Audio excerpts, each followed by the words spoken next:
महाराष्ट्र राज्यात सध्या विधानसभेच्या निवडणुका होत आहेत.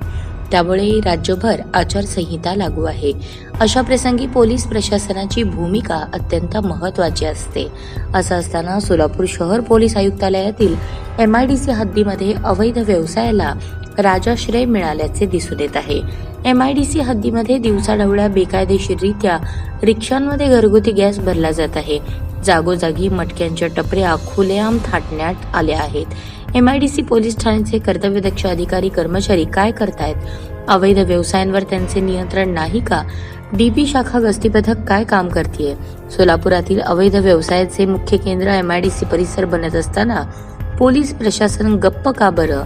असे प्रश्न परिसरातील नागरिक विचारत आहेत. अवैध व्यवसायातून मोठ्या प्रमाणात काळा पैसा जमवणाऱ्या गावगुंडांची संख्या MIDC भागात वरचेवर वाढत आहे. याला आळा कोण घालणार? अवैध व्यवसायाची पाठराखण करणाऱ्या व अवैध व्यवसायाला छुपा पाठिंबा देणाऱ्या पोलीस विभागातील अधिकारी कर्मचाऱ्यांवर पोलीस आयुक्त काय कारवाई करणार याकडे सोलापूरकरांचे लक्ष लागून राहिले आहे. सोलापूर शहर जिल्ह्यातील सर्वच अवैध धंद्यांचा चोपडा साफ करण्यासाठी जनता राज्य न्यूज चॅनलच्या वतीने विशेष बातमीपत्र हाती घेण्यात आले आहे.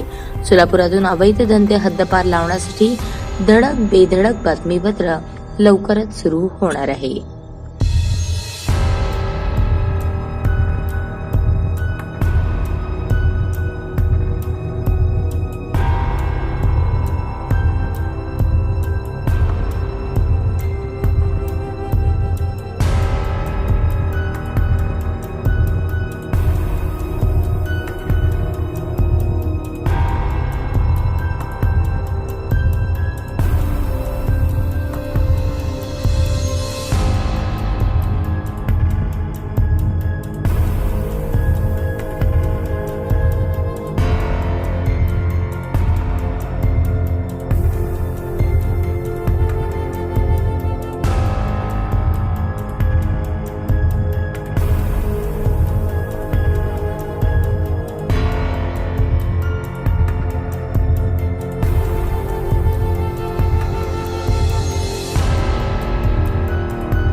अशाच नवनवीन अपडेटसाठी जनता राज्य न्यूज चॅनलला सबस्क्राईब करा, लाईक करा आणि शेअर करायला विसरू नका.